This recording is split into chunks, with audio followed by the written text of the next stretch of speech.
Alikho elishona lingenazo ezalo yamukela ke nazi ezihamba phambili namuhla. Liyaqhubeka elazazulwisana nobandlululo kuhlolwe awekahulumeni eMlaza. Ingebhe ngemholo yothisha kwelikaMthaniya. Izindaba ze1KZN TV uzifundelo siyabonga wakadumani nabezulu edume esandlwane siyakhuleka. Ichazwe njengomuntu oyabe enamava nesibindi inkosi Albert Luthuli eyakhothama kulandela ukushayiswa izitimela ngonyaka u1967 eGroundville eStenga obefakaza namuhla kuleli icala njengoba libuyele enkantolo ephakeme eMgungundlovu yiloyo obambe njengosihlalo weANC kwaZulu Natal uJeff Hadebe. uHadebe ubethula ubufakazi emele iqembu leANC okuyilona uLuthuli akhothama engumholi walo. uHadebe uthi uLuthuli wayengomuntu okuthula futhi engumfundisi kepha ke izimo zikahulumeni obandlululo zaphoqa ukubashintsha ukwenza njengoba kwakulwelwa inkululeko. Umzukulu wenkosi uAlbert Luthuli uthi banethemba lokuthi bazothola obulungiswa ngokukhothama kwakhe. Usho kanje ngesikhathi bese inkantolo ephakeme eMgungundlovu lapho beqhubeka khona nokuthula kobufakazi obusha kuleli cala. Sizizwa sikhululeke kakhulu emphefumulweni. Njengoba nazi sekuyisikhathi impela umkhulu wethu nomholi ashona asishiya la emhlabeni. Ukuvula kwaleli cala kusinikeza ithemba lokuthi iqiniso lokuthi washona kanjani lizo dalululeka. Siyazi ukuthi kwaba khona itori ezithi washayiswa isitimela asikaze sikholwe leyo nto. Kukhona okwakulibele kuphehlwa kuthiwa wayese umuntu omdala eseyimpumputhe engasezwa nasendlebeni yike ngazwanga kwasitimela leso siza kuyena. Ubufakazi obuthuliwe la enkantolo njengamanje buyabonisa ukuthi cha ayikho yonke leyo nto. OweANC uJeff Hadebe ubephenywa ngemibuzo namuhla uchaze uLuthuli njengendoda eyinokuthula kepha yashintshwa ubandlululo. Yes, indeed, he was a man of peace. But the regime's ferocious fight against the people of South Africa changed his attitude. uHadebe uthi ucwaningo alwenzile nezincwadi azifundile ngoLuthuli zimchaza njengomuntu owekwazi ukuhlanganisa abantu bezinhlaka ezahlukene. One critical point also to be borne in mind why the regime hated him so much. He was the first leader of the ANC to appeal across the color line. He was able to bring onto the fold white people to join the struggle against injustice. He was a man who was able to interact with everybody, Christians, communists, Muslims, Hindus, Jewish, everybody. Kanti owaqoka njengonobhala weANC uMike Babuyakhulu uthi bafuna ukwazi iqiniso. Umndeni kaPresident General uLuthuli deserve to know the truth, deserve justice, deserve to have closure by knowing the truth. Ukuthi umbutho wesizwe deserve to know the truth yokuthi wobani ababulala uPresident General uLuthuli. Leli cala liyaqhubeka nokuqulwa enkantolo ephakeme eMgungundlovu. Ezindabeni ze1KZN TV nguAyanda Dube kuseMgungundlovu. Ungqongqoshe umnyango wezemisebenzi yomphakathi nengqalasizinda kwaZulu Natal uMartin Meyer uhlole izakhiwo zikahulumeni ezigcina abakhubazekile kanye ke nesamahhovisi eminyango yahlukene okubalwa kwezemfundo nenhlalakahle yomphakathi eMlazi lapho ke ethole isimo esingasihle sengqalasizinda. Ekhuluma neziko lezindaba uveza ukuthi yizo uhulumeni unenkinga yesabelo sezimali esingenele kepha ke kubalekile ukuthi izakhiwo zomphakathi zibe sesimeni.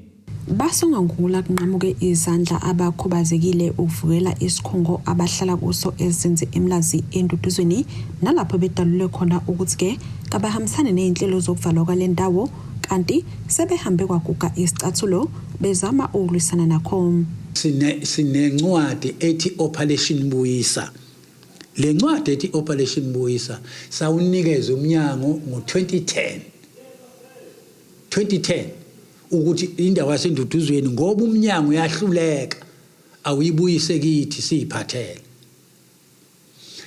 Wangayinaka leyo nto umnyango ngo2010 kwaphinda kwathi ngomhla ngo2013 saphinde futhi sayibuyisela leyo ncwadi futhi eminyangweni ukuthi ayibuyise indawo kithina akazange baze bayinake. Ngomhla ka27 ngonyaka odlule kwaku-Agasti ngiye ngasuka futhi la ngaqonda eMaritzburg ngafike le ncwadi ngayishiya khona futhi yona lethi Operation Buyisa bathi bazofika la kuze kube namhla kaze bafike lapho ngoba sifuna ukuyiphathela indawo yethu futhi ngabe sesiyilungisile thina ukuba basinikezile itayitela lethu uthi itayitela lasenduduzweni alibuye lize kithi thina ngabe sesiyilungisile ngoba abantu abebefuna ukusilungisela yona abantu abebefuna ukuthi abathola itayitela ke iphepha elishoyo ukuthi le ndawo ngeyethu akuzi ukuthi seyakhiwe ebese qhamuka uhulumeni ethi indawo yakhe. Namuhla ungqongqoshe umnyango wezemisebenzi yomphakathi kwaZulu-Natal uhole ithimba elifaka nomnyango wezokuthuthukiswa komphakathi esifundazweni bahlola ke le ndawo kanye nezinye nalapho ke ehlabe ukungabi sesimeni kwezikhungo ethi ke udaba lokushoda kwemali olubhekene nohulumeni kalushe ke ukuba ingqalazinda ekhona inganakekelwa. All understand the budgetary constraints that government functions under, but the most basic of services cannot suffer because of those budgetary constraints. Obviously, people living in a building, they have received eviction notices in 2017 already, but they are still living there, but we want to treat them in a humane manner. We're not going to come in there and just chase people out, so we will work with DSD to find a long-term solution for them. We've also said to DSD, if we have to look at making some of our other properties available, then we are happy to do so.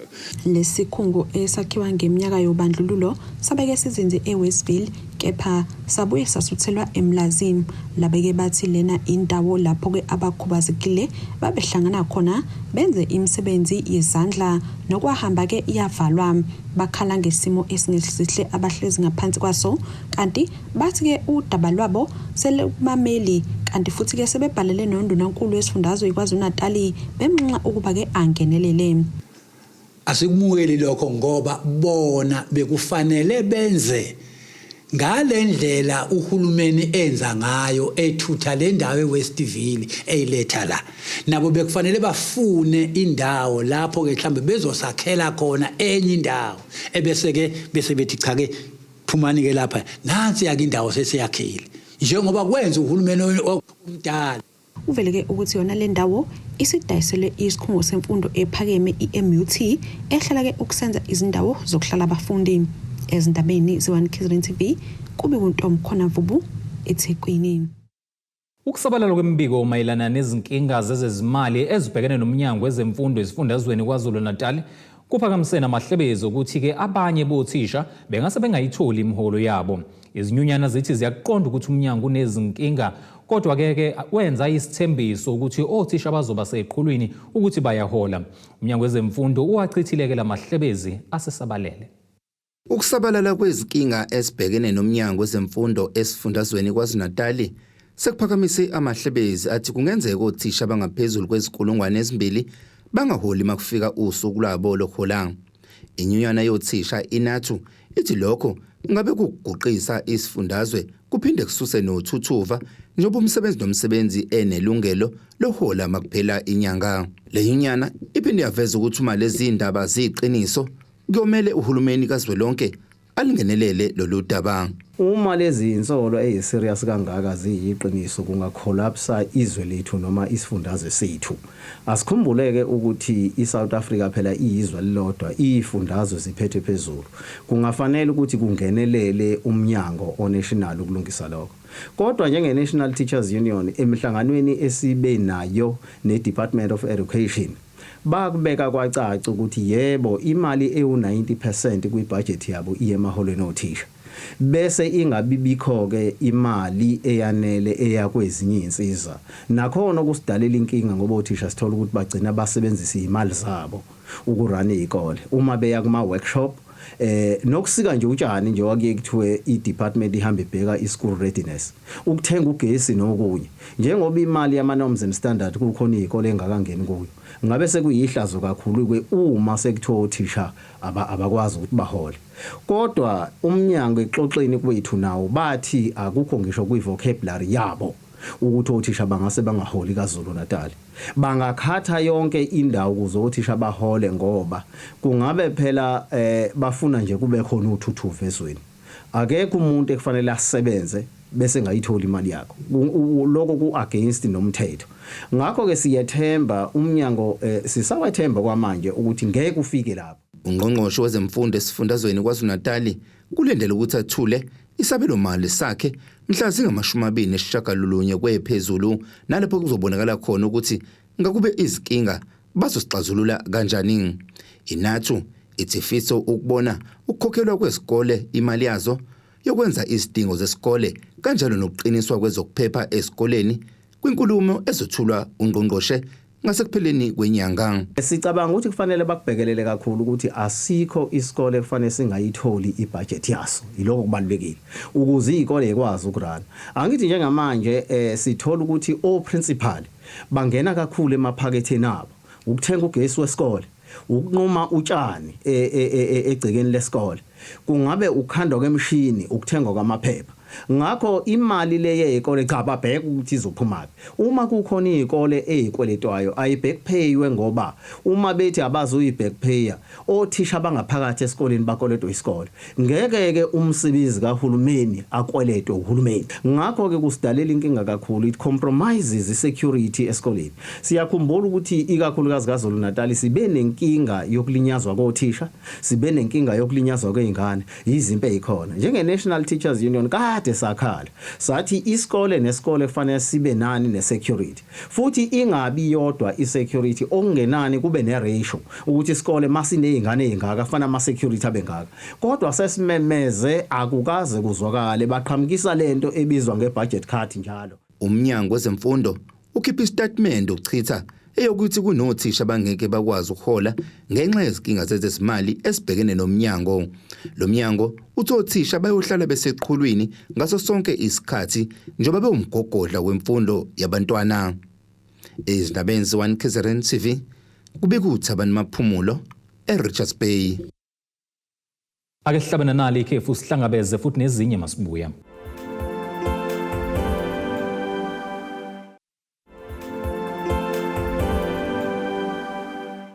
Ake sikubingelele siphinde sikwamukele ukuthi ke usanda kubukela izindaba zethu nazi izihloko ezihamba phambili namhlanje. Liyaqhubeka elazazulwisana nobandlululo kuhlolwe aweka hulumeni eMlaza. Ingebhe ngemholo yothisha kwelikaMthaniya. Inyonyane ezisebenzi zomasipala iSouth African Municipal Workers Union ngaphansi kamasipala uMfolozi ithi ayineme indlela lo masipala ophethe ngayo abasebenzi bezicishamlilo ngokubaholela imali engaphansi komgomo kahulumeni kwabo bonke abasebenzi phecelezi i-minimum wage kanye ke nokusebenza bengenazo izinsiza kusebenza. Lenyunyana ithi lo masipala uxhaphaza labasebenzi. Leni yona ndawo esebenzela abasebenzi bezimo eziphuthumayo kumasipala uMfolozi. Inyunyane esebenzi zomasipala South African Municipal Workers Union ngaphansi kwalo masipala igxeke lo masipala ngokungabaholeli abasebenzi imali ngokomgomo kahulumeni oholela ke bonke abasebenzi phecelezi minimum wage kanye nongabibikho kwenziza kusebenza. Ipolicy ye-internship yala ekhaya kulo masipala waseMfolozi ayikho aligned ne phecelezi minimum wage. So aseneme ngalokho kubalwa nangendlela ama condition laba sebenzela khona. iPPE ayikho esimeni abatreatwa njengabanye abasebenzi ababaficile ade bezoeda kubo bakwa fire. So bona njengama fire cadet babona be isolated. Sitholile ke complaint kubona nathi sihamba sawabona ama conditions abasebenza ngaphansi kwabo. Nestation fire station la basebenzela kuyona ayikho sesimeni. Ufikile uLabor nawo wafakazela ukuthi i-fire station ayikho sesimeni esiright. Ngalokho ke siwusamo sifisa ukuthi bazi ukuthi abasebenzi sizoqhubeka nokubalwela although umqashi eqhubeka nongaboneleli kahle indlela yokusebenza impilo zabasebenzi bakwafire ngoba sibazi bangama essential workers kumele ngabe labahlala khona indawo econducive ukuthi bekwazi ukwenza umsebenzi womphakathi wabantu especially abasebenzayo bangaphansi komfolozi umasipala waseMfolozi. Lenyunyane ithi udaba lalabasebenzi abayishagalolunye luvenywa kumnyango wezemisebenzi kanti ke ithi izolo kuzokuba lo masipala labasebenzi ubaqasha ngokugcwele.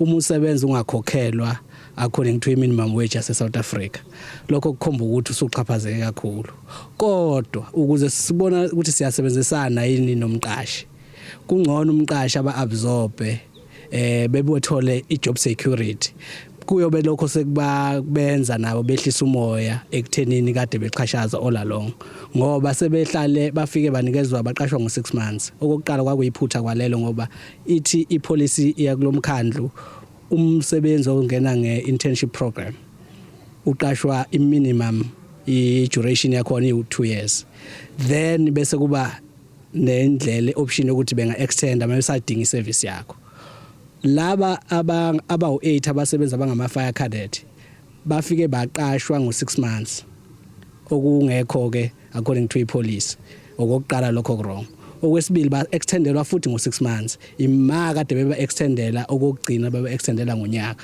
okusho ukuthi ima bona bengena ku2 years lokuqala ngokwepolice so sithi-ke thina ezosam Emfuluzi siyacela ukuthi umqashi ebamsana nathi sisafisa ukuthi ebamsana yize sesibonile ukuthi uyabaxhaphaza abasebenzi bama-fire cadet. uMasipala Mfuluzi ucele ukuba uthunyelele imibuzo ukuze uphendule ngokugcwele ngalolu daba. Ezindabeni ze1 KZN TV kuba iNkosenhle Mthembu kwaMbonambi. Zithola kanzima izingane zesikole iNomkwenkwana High School eseXhobo uFafa ku-Ward 3 ngaphansi kaMasipala uBuhle Bezwe uma kufanele ziye esikoleni njengoba ziphoqeleka ukuwela umfula abathu ingozi. Ilunga lomphakathi umfungelwa Zaca uthi izingane zibhekana nengcindezi uma kufanele ziwele umfula uFafa ikakhulukazi uma linethile. Ekhuluma neziko lezindaba uthi abacelayo ukuthi bakhelwe ibhuloho labahamba ngezinyawo. Ziwela kanje insuku zonke uma ziya noma zibuya esikoleni izingane ezifunda kwisikole samabanga aphezulu iNomkwenkwana High School eseXhobo oFafa ku-Ward 3 ngaphansi kwaMasipala uBuhle Bezwe. Labafundi nomphakathi bathi ibona nzima ababhekana nabo uma kufanele baye esikoleni njengoba lo mfulu uhlanganisa izigodi ezimbili ikwamthakathi kanye nencegu kanti abakufisayo ukuthi bakhele ibhuloho labahamba ngezinyawo. Izingane zethu eziwela la ziya esikoleni ziba nenkulu ingcindezi. Mangithi ziba nenkulu ingcindezi ngishisa ukuthi uma ngabe lo mfula ugcwele izingane zethu ziyothatha u3 days to 4 days zingakwazanga ukuya esikoleni. Uma zikwazile ukuya esikoleni ziyaphoqeleka angeke ngikwazi ukusho ama-kilometer ukuthi how much kilometers ngoba njoba ngila nje ngisendaweni yakaNcegu njoba ngingaphesheya mina ngwasentakama emakhuzeni. Izingane zethu ziphoqeleka ukuthi ziwele la by force. Uthi zingaphezulu kwama200 izingane zesikole eziwela lo mfula wabe secela ukwakhelwa leli bhuloho. Izingane eziwela lana zizonke plus minus 190 to 200 ngesimanga sothi isikole esifunda kusona ikaNomkwenkwane High School. Into ebesicela si umphakathi njengoba nami ngiyilunga lomphakathi besicelela izingane zethu ngicelele nathi siwumphakathi ukuthi besicela nisicelele basakhele ibridge ngenkulu inhlonipho ukuze sikwazi ukuthi siwele kahle nezingane zethu eziye ezikoleni zikwazi ukuthi ziwele. Ube seveza ukuthi lona akuwona umfula omusha kodwa mdala ngakho iziphathimandla zinalo ulwazi ngobunzima obhekene nabafundi. Lo mfula lona wona umfula wayizolo akuwona umfula wanamhlanje.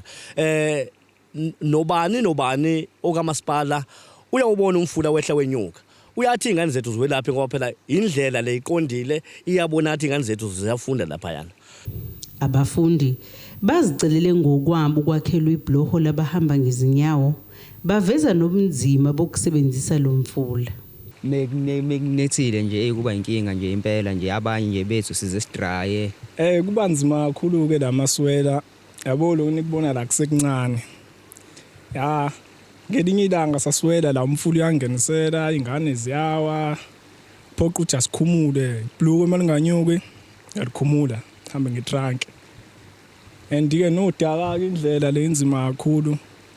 Gcineni lapho ugcina manje uthatha isikhathi ukuthi ufike esikoleni ubambezelelekile la emfuleni ukuthi ukhumule ufike nasesikoleni ashawa ukuthi abachazela ukuthi hayi umfula mningi hayi leyo bayi-attend leyo ya kuba nzima kakhulu besingajabula kakhulu mangase sikhonkele indlela sifakelwe ne-bridge. Sibe sacela nisenzele i-bridge ngoba kuba nzima kakhulu mabe siwela siza la esikoleni sigcine sesifika na late.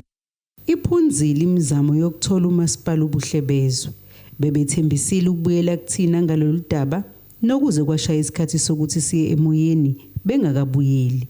Lo mbiko benuwethulelo zamando sicele wezindaba ze1 KZN TV ngiseXhobo. Umasipala waseMfolozi enyakatho nelikaMthaniya uxhaso osomabhizinisi abancane ngezinsiza kusebenza ukuze bathuthukise amabhizinisi abo. Umeya lomasipala uXolani Bhengu uthi bakwenza lokhu ngenhloso yokuthi bekwazi ukuziphilisa baxoshe indlala. Ukusho lokhu ngesikhathi ethula umbiko wentuthuko edidiyelwe kwaSokhulu. Ayisikhombisa amawadi ngaphansi kwamasipala waseMfolozi atholeke uxhaso lokulekelela osomabhizinisi bendawo ngesiza kusebenza nolokhu kwenzeke ngesikhathi umeya ezothula usomqulu wentuthuko edidiyelwe kwaSokhulu namuhla. Lezi insiza ke ihlanganisa amatende, izitulo, amabhodwe, imishini yokwasha, imishini yokugonda utshani nokunye nje okuningi. Lolu xhaso bathi ke luzohamba ibanga elide ekuthuthukiseni umphakathi. Abathole lolu xhaso bazokwazi ukuthi ke benze inzuzo bephinde ke bedale namathuba omsebenzi. Siye kwezinye indawo uthola ukuthi ayikho indawo yokuthi singaphekela, so njengamhlanje sizosizakala sithola amatafula nanesitofu. Uthola ukuthi kwesinye isikhathi asikho, njengamanje sesinesitofu sesizokwazi ukuthi masifika lapho sivula ithende lethu sibeka amatafula sifake isitofu sipheke sikwazi ukuthi kulowo mndeni esiye kuwo ukwazi ukuthi usizakale. Kulokhu engikutholile kuzokwazi ukusiza nabantu abasebenza ngaphansi kwami ukuthi bekwazi ukondla imindeni yabo, because iqiniso lithi noma ngabe siyacela kamasipala kodwa ubukela nalabo abantu abangafundile ukuthi bazokwazi ukwenza practically kuleli tende engilitholile.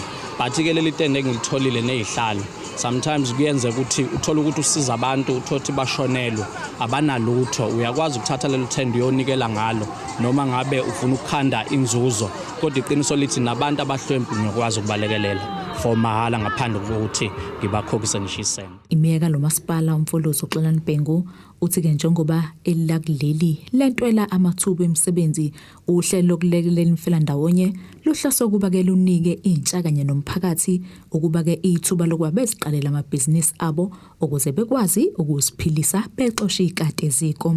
Njengamanje ke besikade futhi ke sidlulisa ama-mayoral project. Ama-mayoral project yini na? Njengoba sikhala ukuthi imisebenzi ayikho, abantu bahlala emakhaya. Siyakhumbula ukuthi umntwana waphinda angena ekushumayela one home one gardens. So ke insiza sithi abantu abasha abadala bayihlanganise bese beyacela bese siyabalekelela ukuze bezokwazi ukuthi bayiphilise kanye nemndeni yabo. Ngakho ke ngiyafisa ukusho ukuthi besithula ama-mayoral project kuswela la ku Ward 1, Ward 3, Ward 4, Ward 5, Ward 6, Ward 14, Ward 16.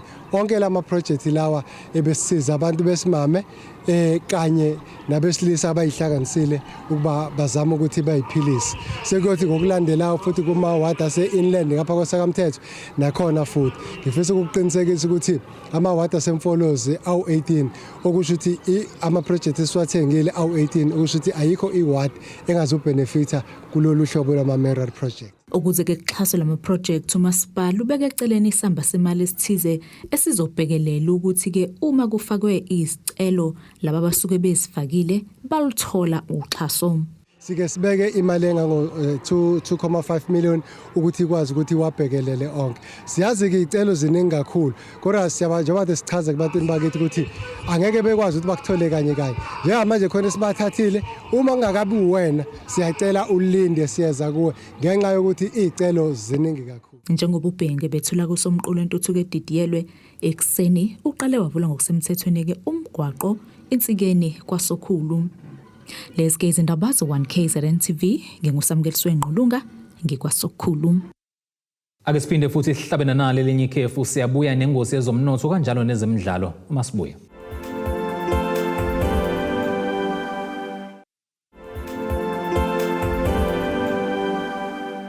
Ake sikubingelele siphinde sikwamukele ukuthi ke usanda kubukela izindaba zethu nazi ihloko ezihamba phambili namhlanje. Liyaqhubeka elazazulwisana nobandlululo kuhlolwe awekahulumeni eMlaza. Ingebhe ngemholo yothisha kwelikaMthaniya. Kuleli qophela ke singene sijule engosini zomnotho. Irandi lakuleli u-18.70 maliqhathaniswa nedola laseMelika libe u-25.04 uma liqhathaniswa nopondo waseBrithani liphinde libe u-21.52 uma liqhathaniswa ne-euro lase-Europe. Igolide ke lona lingu-$3,321.40 i-ounce, kuthi oil ongahluziwe uba u-$66.26 umphongolo. Ake singene sijule engosini yezimidlalo. Iqembu laseMorocco iWydad Athletic Club kubikwa ukuthi lisezingxoxweni nalowo owabe engumqeqeshi weqembu lesizwe lakuleli iBafana Bafana njengoba lilungiselela ukwehlukana kwenhloko nesixhanti phakathi kwalo nomqeqeshi uRolani Mkwena. Igama lika Carlos Queiroz lingelinye lalawo avela kwabafuna uthuli leli qembu njengoba sekucacile ukuthi uMkwena uyahamba kuleli qembu ngokuphela kwesizini. uQueiroz ungowokudabuka ePortugal usenamava kwezokuqeqesha njengoba ngaphandle kweBafana Bafana uke waqeqesha amaqembu esizwe okubalwa ke kubona elaseGibhithe, elaseQatar nelakwabo ePortugal kanye ke neManchester United. Ake sikubhekelena nasi isimo sezulu esingalindeleka.